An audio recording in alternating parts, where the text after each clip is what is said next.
Hello, I'm Barbara from Sussex Photo Edits and Restoration, and welcome to my very beginner's tutorial on how to jazz up a boring scenic photo.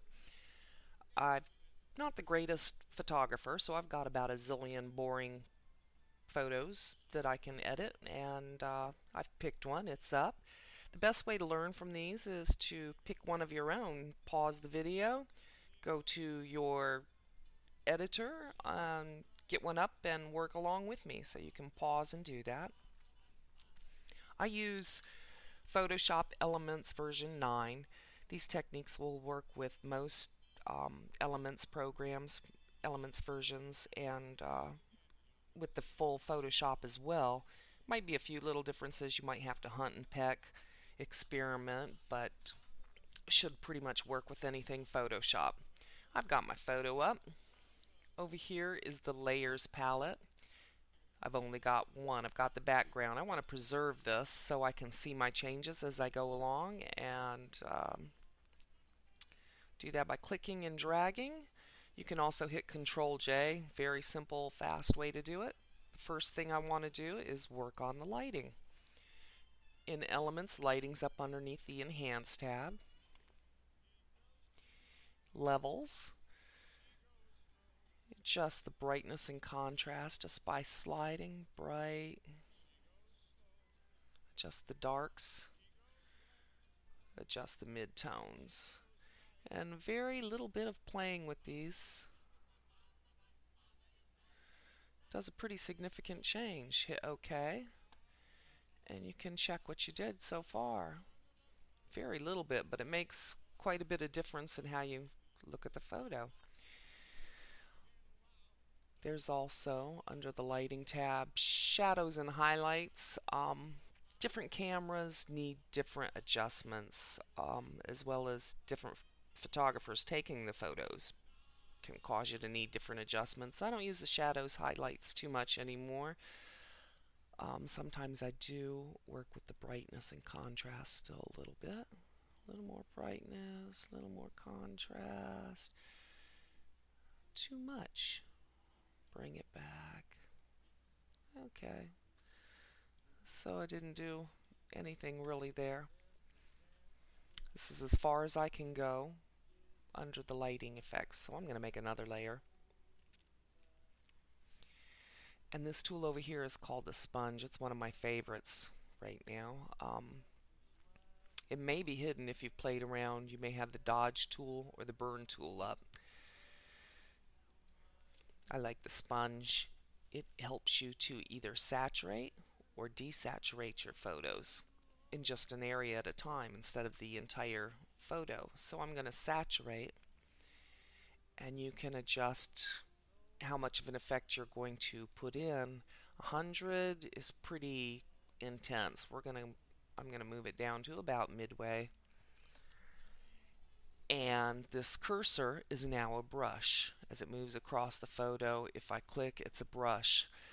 You can adjust the size of the brush. A brush this small, if I'm going to do these buildings, I would be scribbling for a long time and I would be overlapping a lot, and it's just better to make it bigger. So this is the size of the brush. You can go up here and slide it up to make it big. That's kind of a pain in the butt way to do it, though. What I really like to use is the keyboard shortcut brackets. Left bracket makes it smaller.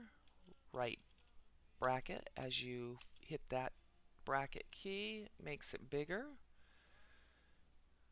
And you click on your mouse and drag across.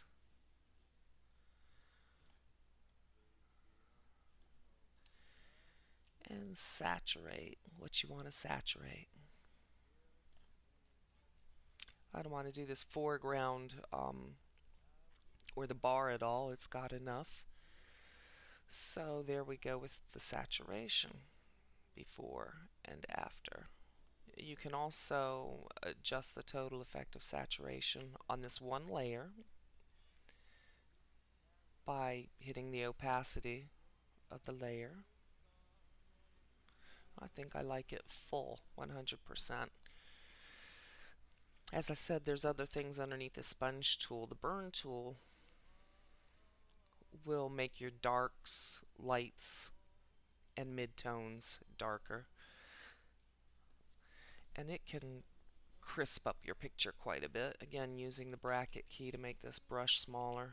Sometimes you have to click once on the photo and then hit that bracket key. There we go. Now it's small.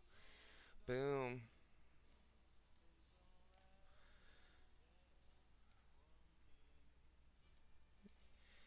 Just do a little bit of the darks. That's at 100%. We might want to take that down some.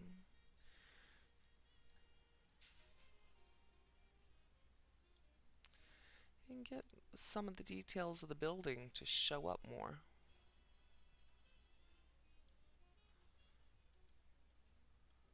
Just all of a sudden your exposure is much better.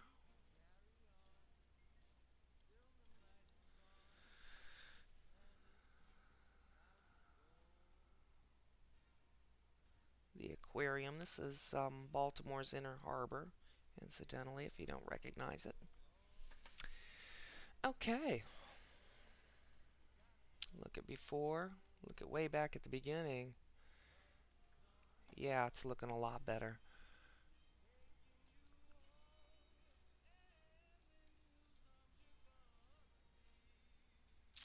Maybe I'll do a little mid-tone right over the Hard Rock sign here.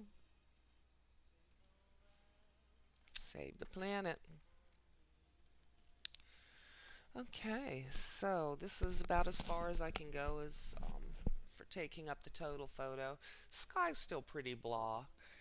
Might want to do something with that. I'll make another layer. If I'm going to do much to the sky, I have to select just the sky because, as I showed you, the burn tool, sponge, and dodge tool are going to do nothing. It has no color in there. It's just a blah tone, so these tools aren't going to do anything at all for it. So you can select just that one area.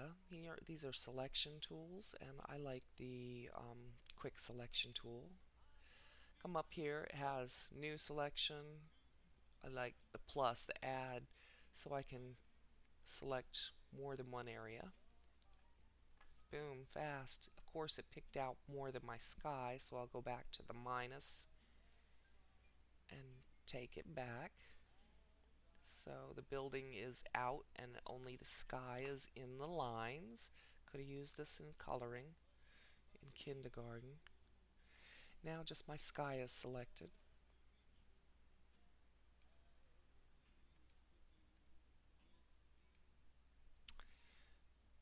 We'll make the brush a little smaller. It wants to be.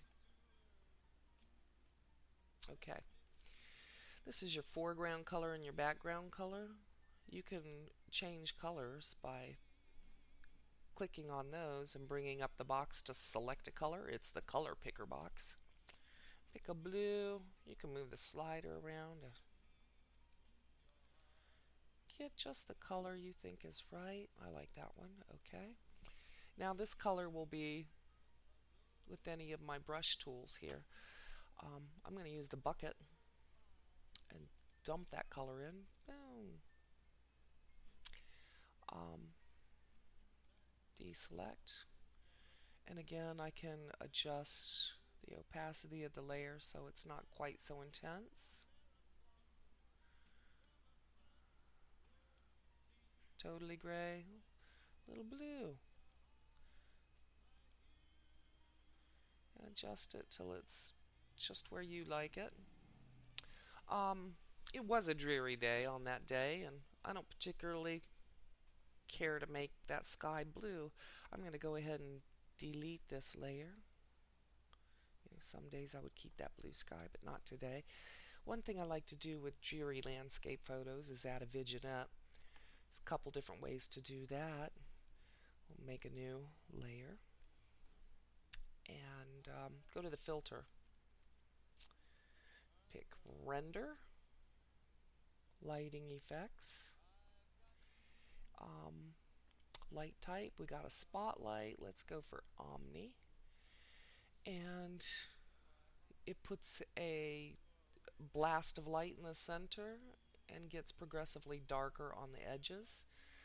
You can adjust that over here on this slider bar, you know, to from extreme to not so.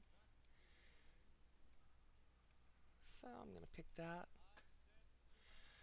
Um, and again, adjust the opacity. Yeah, it's alright. It's definitely a different effect. The way I most prefer to add the vignettes, if you have Photoshop Elements 9, I don't know if other versions have this cheater. Delete that. I want to add a vignette. I go to the Guided tab, and it brings up all these sweet, easy ways to edit photos. And I bring it all the way down to Fun Edits. There's a Lomo camera effect. And I can add a cross process, which I really don't want to, or just the vignette. Cross process, let's see, roll over, before, after. You know, I don't want to do that. I'm going to apply just the vignette. Another day, another photo, I might cross process.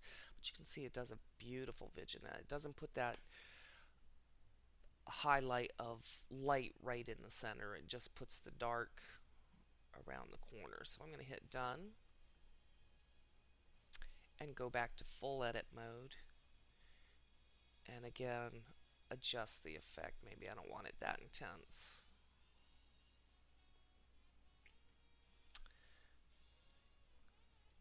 Yeah, I like that. I like that. So that's my completed edit from the before to the finished effect on a boring scene. Um, the last thing you have to do is save your edit in a different file from the original. You want to save your original. You might want to come back maybe even tomorrow. You come back and look and say, man, I really don't like that, and do it again, do it over. Keep the original, and you can always play with it again. It's got the most information from your camera. It's important to save it. So save as, and you can choose to save it either in a Photoshop file, which allows you to keep all those layers that you've been working on. Sometimes that's something you want to do. More frequently, I'll save it in a JPEG, because when it's in a JPEG format, I can upload it on the internet. I can send it to anybody's email, and they should be able to open it without any fancy programs. They don't have to have Photoshop. JPEG gets opened anywhere. So I like to save it in a version set with the original and in the Elements organizer. I've already edited this photo before, so that name exists. I just have to pick a different one instead of edited one. I'm going to name this edited 2. Save. I'm going to save at maximum quality. And it's done. When I close this file, I'm not going to save it again. I could save it in JPEG and Photoshop, but I'm doing just in the JPEG. Go back to the organizer, and you can see today's, the original before, today's, another day's, and the original. I like today's best. I hope you enjoyed this beginner's tutorial. I'm in the process of building a new website for editing and restoration. I hope you'll use me for any edits you don't want to do yourself, and look for more tutorials from me in the future. Bye.